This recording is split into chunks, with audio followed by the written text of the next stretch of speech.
जय हिंद साथियों, उम्मीद करते हैं आप सभी अच्छे होंगे। आज अर्थात 28 अक्टूबर के सेकंड शिफ्ट में जीके जीएस कंप्यूटर साइंस के कौन कौन से पूछे गए हैं क्वेश्चन, आइए उसके बारे में डिटेल देख लेते हैं। सबसे पहला क्वेश्चन यहाँ पर पूछा गया था, विराट कोहली ने 122 रन जो है किसके खिलाफ बनाए। तो अभी कुछ दिन पहले एशिया कप चल रहा था, उस एशिया कप में विराट कोहली ने 122 रन मारे थे, जिसमें भारत जो है अफगानिस्तान को हराकर 111 रन से जीता था। आइए इसके बारे में और डिटेल देखते हैं। यहाँ पर दिया है, भारतीय टीम ने विराट कोहली के नाबाद 122 रनों की बदौलत एशिया कप 2022 के अपने आखिरी मैच में अफगानिस्तान को 101 रनों से करारी शिकस्त दी है। विराट कोहली ने आखिरकार अपना 71वां सैकड़ा जमाते हुए 61 गेंदों पर 12 चौकों और 6 छक्कों की बदौलत 122 रन बनाए हैं। यह टी20 अंतर्राष्ट्रीय में कोहली का पहला शतक है। तो ये क्वेश्चन पूछा गया है कि किसके खिलाफ, तो अफगानिस्तान के खिलाफ ये बनाए थे एशिया कप में। आगे बढ़ते हैं। मौलिक कर्तव्य के बारे में पूछा गया था, तो आइए मौलिक कर्तव्य के बारे में चर्चा कर लेते हैं। देखिए, मौलिक कर्तव्य हमारे संविधान के भाग 4 के 1 में है और आर्टिकल 51 के 1 में है। ठीक है, मौलिक कर्तव्य को 1976 में जोड़ा गया था और ये सरदार स्वर्ण सिंह समिति के सिफारिश पर जोड़ा गया था। किस संविधान संशोधन? 42वें संविधान संशोधन 1976 में। अगर पूछा जाए कि जब संविधान का निर्माण हुआ तो उस समय मौलिक कर्तव्य कितने थे, तो आप कहेंगे उस समय मौलिक कर्तव्य 0 थे। ठीक है, एक भी नहीं थे। तो इस समय सरदार स्वर्ण सिंह की समिति की सिफारिश पर हमारे संविधान में 42वें संविधान संशोधन करके 76 में इंदिरा गांधी की उस समय सरकार हुआ करती थी, आपातकाल लागू था। 10 मौलिक कर्तव्य जोड़े गए, जो कि मौलिक कर्तव्य लिया कहाँ गया है? रूस से लिया गया है। क्लियर है। लेकिन वर्तमान में कुल 11 मौलिक कर्तव्य हैं। 11वां मौलिक कर्तव्य जो है 86वें संविधान संशोधन 2002 के द्वारा 11वां मौलिक कर्तव्य जोड़ा गया है। तो ये मौलिक कर्तव्य के बारे में डिटेल हो गया जो पूछा जा रहा है। आगे बढ़ते हैं। अगला साक्षरता दर से संबंधित हर शिफ्ट में पूछे जा रहे हैं क्वेश्चन। तो यहाँ पर लिटरेसी रेट की बात की गई है, जिसको साक्षरता दर कहते हैं। अगर हम पूरे भारत की साक्षरता दर की बात करें तो ये है 74.04% है पूरे देश की। लेकिन हम सबसे अधिक साक्षरता दर वाले राज्यों की बात करते हैं। तो यहाँ पर देखिए, सबसे पहले स्थान पे आता है केरल का नाम। केरल की साक्षरता दर है 94%। दूसरे नंबर पे आता है मिजोरम, इसकी है 91.3%। तीसरे नंबर पे आता है यहाँ पर गोवा, जिसकी साक्षरता दर 88.7% है। चौथे नंबर पर त्रिपुरा आता है 87.2%।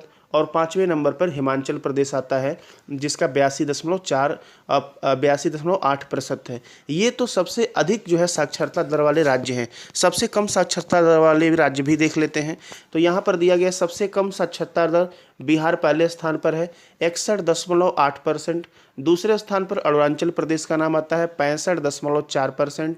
तीसरे नंबर पे जो है राजस्थान का नाम आता है 66.1%। चौथे नंबर पर उड़ीसा का नाम आता है 66.4%।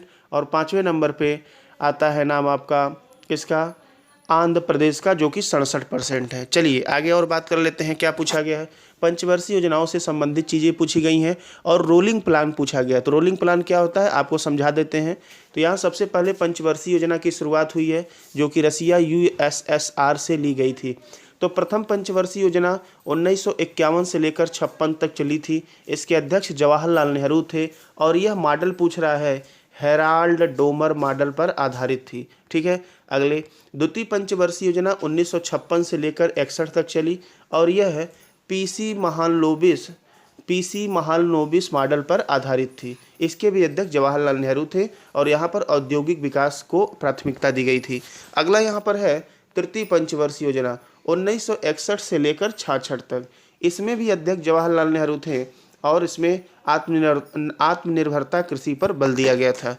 अगले, चतुर्थ पंचवर्षीय योजना 1969 से लेकर 74 तक। देखिए, 66 से लेकर 69 तक योजना अवकाश हुआ था। ठीक है। तो ये 1969 से 74 तक चली। इसकी अध्यक्ष इंदिरा गांधी थी, इनकी सरकार बन चुकी थी और यह DP गाडगिल के मॉडल पर आधारित थी। इसको अवश्य रख लीजिएगा। अगला यहाँ पर दिया गया है पांचवी पंचवर्षीय योजना 1974 से 78 तक चली थी। ठीक है। और यह गरीबी उन्मूलन पर तथा आत्मनिर्भरता पर इस पर बल दिया था और यहाँ पर ही इंदिरा गांधी के द्वारा गरीबी हटाओ का नारा भी दिया गया था। अगला पंचवर्षीय योजना है, अब देखिए यहाँ पर तो पंचवर्षीय योजना आपका 78 तक हो गया। इसके बाद सरकार बनती है जनता पार्टी की, मोरारजी देसाई बनते हैं हमारे देश के प्रधानमंत्री, जिनको भारत का प्रथम गैर कांग्रेसी प्रधानमंत्री कहा जाता है। तो रोलिंग प्लान, जो रोलिंग योजना है, इसकी शुरुआत होती है 1978 से। ठीक है, ध्यान से देखिएगा, पंचवर्षीय योजना, लेकिन 74 में शुरू हुई इस योजना को मोरारजी देसाई। अब 74 में जो पंचवर्षीय योजना शुरू हुई 5 साल के लिए होता है, लेकिन जो जनता पार्टी की सरकार मोरारजी देसाई थे, इन्होंने तय अवधि से 1 साल पहले ही, यानी 1978 में ही खत्म कर दिया। होने वाला था खत्म 79 में, लेकिन 1 साल पहले 78 में ही इसे खत्म कर दिया। इसकी जगह 6 साल की अनवरत योजना, जिसे रोलिंग प्लान कहते हैं, की शुरुआत की गई। तो यह जो है 1978 से लेकर कहाँ तक, 84 तक रोलिंग प्लान की शुरुआत हुई थी जनता पार्टी सरकार मोरारजी देसाई द्वारा। और क्या पूछा, सिराजुद्दौला का मकबरा पूछा है। तो देखिए, यहाँ पर बगीचे में सिराजुद्दौला और अली वर्दी खान की दोनों की कब्रें हैं, जो एक वर्गाकार बरामदे से घिरी छपटी छत वाले मकबरे के अंदर हैं। तो यहाँ पर मकबरा दिख रहा है, सिराजुद्दौला का मकबरा मुर्शिदाबाद पश्चिम बंगाल में है। क्लियर है, आगे देखते हैं। अगला संवेग पूछा गया। संवेग सुबह ही हमने बताया था, फिलहाल फिर देख लेते हैं। किसी वस्तु के द्रव्यमान तथा वेग के गुणनफल को उस वस्तु का संवेग कहते हैं। इसे यहाँ पर दिया गया है P के द्वारा प्रदर्शित करते हैं, अर्थात संवेग बराबर होता है द्रव्यमान गुणे वेग। यदि किसी वस्तु का द्रव्यमान यम तथा वेग v हो, तो यहाँ पर P संवेग बराबर हो जाएगा यम v, और संवेग का मात्रा होता है किग्रा मीटर प्रति सेकेंड। संवेग क्या है, एक सदिश राशि है। क्लियर है। तो ये इतने इंपॉर्टेंट क्वेश्चन आपके एग्जाम में पूछे गए थे। चलिए मिलते हैं अगले सेट में, तब तक के लिए धन्यवाद।